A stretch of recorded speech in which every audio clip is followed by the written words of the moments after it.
Imagina um cara se declarando para sua crush com um saco de papel na cabeça enquanto entrega um ursinho de pelúcia.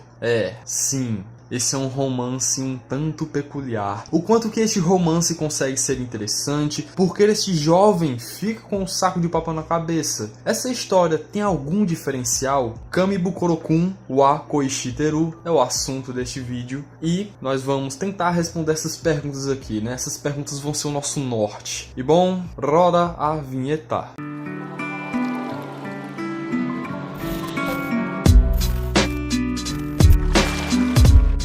Antes de realmente começar o vídeo aqui, vamos deixar alguns avisos, né? Vou deixar alguns avisos aqui, os tais pontos claros que eu sempre deixo nos meus vídeos. Primeiro, caso o som de carro ou moto atrapalhe o vídeo, eu já adianto meu perdão. Eu faço o que eu posso para ter o mínimo de ruído enquanto eu gravo os áudios aqui, certo? Segundo, caso você ainda não tenha lido esta obra, leia, tá? É legal, é bom, dê uma chance a ela. Lhe garanto que é uma boa obra, é até interessante. Atualmente tem apenas 14 capítulos, né, enquanto eu produzo, no momento em que eu produzo este áudio, certo? E terceiro, este vídeo vai ter spoilers. Eu vou falar livremente sobre esta obra, né, até um certo ponto. Eu vou começar a falar livremente, dando alguns spoilers sobre esta obra até um certo ponto. Então, você que ainda não leu, leia, tire suas conclusões, volte para esse vídeo aqui, vamos conversar um pouco aqui nesses comentários, certo? Então, vamos lá para o que interessa agora. Esta obra é sobre o romance entre o Kami Bukuro e a nossa querida Umi, a Umi-chan. Dois jovens que frequentam a mesma universidade. E no decorrer da história, o Kami Bukuro vai demonstrando o quanto gosta da Umi. E a Umi, ao ver todo o esforço dele, ao passar bastante tempo com o Kami Bukuro, vai se apaixonando por ele. Chegando ao ponto de se importar com sua aparência ao ir ao encontro com o Kami Bukuro e pedir para serem amantes. Sim, nós chegamos nesse momento. Este é o seu tema, com alguns extras, né, que eu deixei aqui, mas é sobre isso que se trata a obra. Agora, o quanto que ela é interessante, se ela tem algum diferencial que a defina, além do Kami Bukuro em si, é algo que pode interessar uns e outros não. Esta obra ela consegue, né, ser interessante à primeira vista, pois não é todo dia que nós vemos, né, um romance com um protagonista como o Kami Bukuro, mas os elementos de sua narrativa, como algumas situações, principalmente diálogos entre o casal, são de romances comuns. Essa é a impressão que você tem, né? Esta é uma obra com um romance juvenil. Eu acho que eu posso concluir isso como juvenil, né? Eu acho que eu posso definir esse romance como juvenil, com aquelas falas de um romance, né? Nós podemos definir dessa forma a obra. Ela é uma obra que não possui uma estrutura narrativa muito elaborada, né? Sua comédia consegue cumprir bem o seu papel de comédia, né? Pelo menos pra mim, né? Novamente aquela coisa. Comédia, achar graça é uma coisa bem subjetiva. Mas pelo menos as ações, né? As ações exageradas do Kami Bukuro com algumas coisas que a Umi faz por ele, né? Por exemplo, quando ela arruma o cabelo pra ir pro encontro dele, ele pergunta: Umi, você tá se arrumando pra depois ir no encontro, depois do nosso encontro? Ela fala: não, me arrumei por você. E ele fala: por mim? Eles estão deixando a gente sonhar. Tem uma forma de desenhar ali que o autor colocou que realmente expressa um exagero, né? É legal, eu achei graça disso. Como você pode ver, uma comédia um tanto boba. Funcionou comigo, né? E bom, a obra, ela promete ser esse romance, promete ser essa coisa bobinha, ter essa comédia, ter essa coisa normal, esse aspecto comum que a gente já tá acostumado. Mas, cara, você se contentar com estar cumprindo com o que promete, meu irmão, é uma desculpa tão preguiçosa. Sendo sincero, da minha parte, é uma desculpa muito preguiçosa. Porque, olha só, o tema central desta obra é o romance entre os dois. Como trabalhar com isso mostra inúmeros caminhos. E o autor escolheu seguir por uma rota que muitos já trilharam. Por exemplo, tá aí, né, o Kami Bukuro demonstrando seu amor pela Umi. A Umi vai compreendendo isso, a Umi vai entendendo que também gosta dele.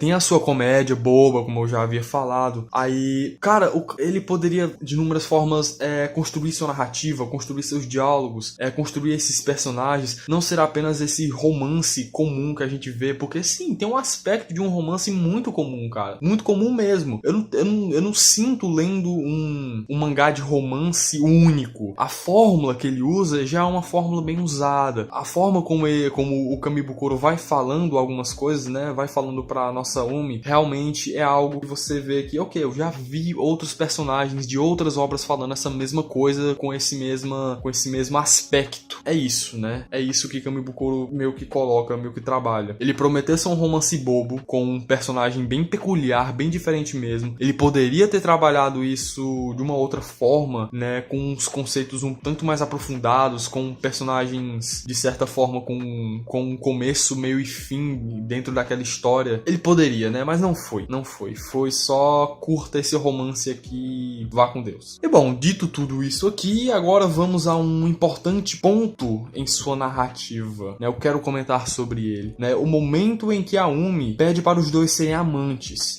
Este é um ponto que possui 3 segmentos, né? Como a Umi decidiu fazer esse pedido, o saco de papel do Kamibukuro e o passado dos dois. A história chegou em um momento que o casal deve ser desenvolvido. A gente tem que ter aquela coisa de, ok, um gosta do outro, mas tem que ser casal, tem que formalizar isso. Quando a Umi chega na biblioteca, né, de sua universidade, tem 2 garotas conversando e uma delas falando sobre seu namorado e que eles terminaram. Um tempo depois, esse cara, ele propõe que eles sejam amigos, né? Eu tô cortando muita coisa aqui, mas é o que eu tô lembrando. E isso é muito difícil para a garota, pois ela passou muito tempo digerindo o término da relação, né? A Umi, que estava longe, apenas escutando, se reflete nessa situação. Ela confirma consigo mesmo que gosta do Kamibukuro e se lembra que pediu para os dois serem amigos lá no comecinho da história, sendo que o Kamibukuro já gostava dela, ele já tinha dito, olha, eu gosto de você, eu amo você, ele apresentou um anel para ela, né?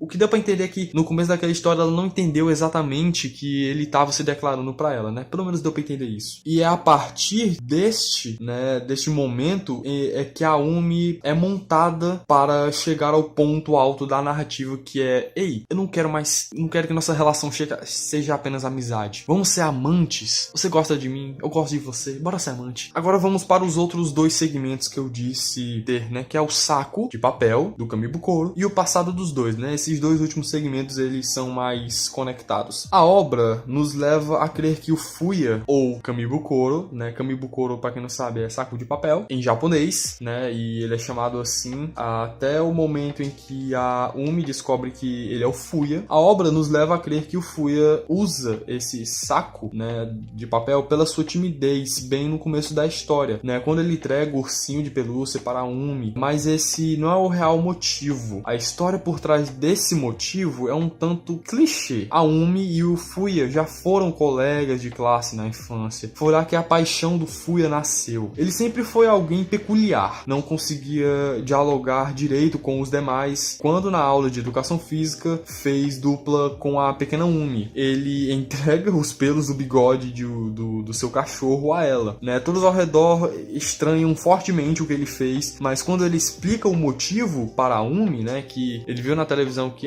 bigodes de gato dão sorte, podem ser como um amuleto, né? Ela entende, abre o sorriso e agradece. O menino, meio deslocado, agora se sente aceito por alguém. Quando chega a notícia que a Umi vai se mudar para um lugar longe, o Fuya fica muito triste, cara, e não aceita, né? Quando ele surta na despedida dela da sala de aula, dizendo que todos aceitaram facilmente essa mudança e eu odeio todos vocês que aceitaram facilmente isso, né? Ele magoa ela, né? Ela entende que ele também odiava ela, né? Mas a gente vê que não tá sendo nada fácil pra ela, né? Não é fácil pra ela porque ela vai pra outra cidade, ela vai ter que conhecer novas pessoas, vai ter que se adequar a um novo ambiente. E a Umi fala, não, você disse que me odiava também? Poxa, eu não quero nunca mais ver sua cara. É isso que ela fala. E é a partir daí que começa um trauma, né? Um trauma? Não é bem com trauma, mas uma coisa do Fuya, porque ele vai, a partir disso, esse é um motivo por trás dele utilizar o saco de papel na cabeça. O Fuya, ele vê que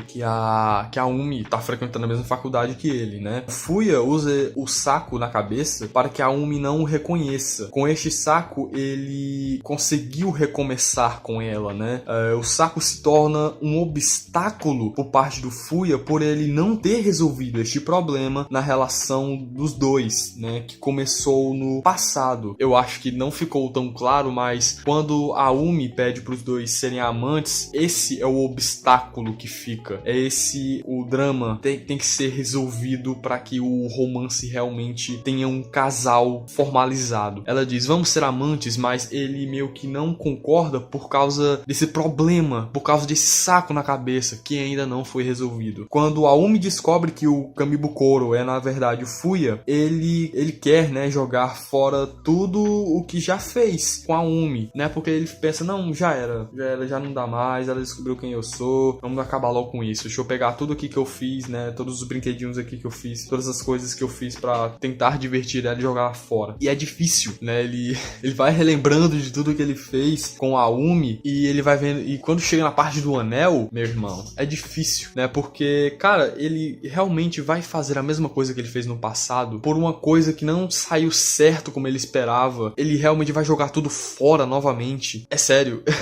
ele mesmo percebe que ele foi um tanto idiota, né? Ele tá sendo idiota e que se ele jogar fora tudo isso novamente, né? Não querer mais continuar se encontrando com a Umi, ele vai fazer o mesmo erro que ele fez no passado. E é isso o capítulo 14, né? E no final do capítulo 14 a gente vê que ele realmente está decidido. Não, vamos lá, vamos tentar, vamos seguir em frente, vamos resolver esse problema. Meus manos, meus espectadores, é isso, cara. Kamibukuro acaba sendo este romance, né? Como eu coloquei aqui, uma atmosfera com aspectos bem comuns que você realmente vê muito por aí, né? A forma como o Fuya fala algumas coisas, você realmente já viu um outro personagem falando isso. Mas até que é interessante o motivo desse saco na cabeça, né? Porque realmente o que define esta obra é o Kamibukuro, né? É esse protagonista, é o Fuya com um saco de papo na cabeça que faz essa obra ser um tanto diferencial, né? Tem um motivo por trás disso, além da timidez que a obra nos faz pensar que é a timidez, né? E bom, de todo caso é uma boa obra, é legal ler, tem como você tirar uma graça, tem como você achar lindo alguns momentos, né? Tem como você realmente torce, né? Você tem que torcer.